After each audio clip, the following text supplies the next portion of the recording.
In today's video, I'm going to show you how to create GTA filter trend for TikTok and Instagram Reels videos.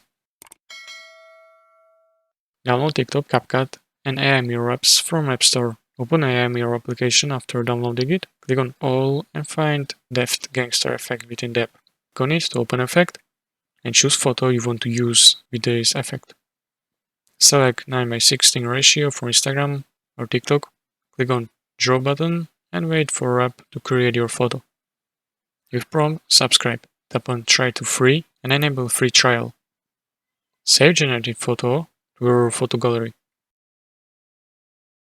Open TikTok application, in the search bar type GTA filter and find videos with this effect.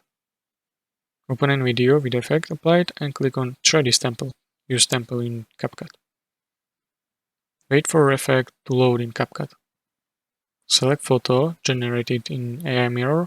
Edit video as desired in CapCut. Once done, share video to Instagram Reels or TikTok.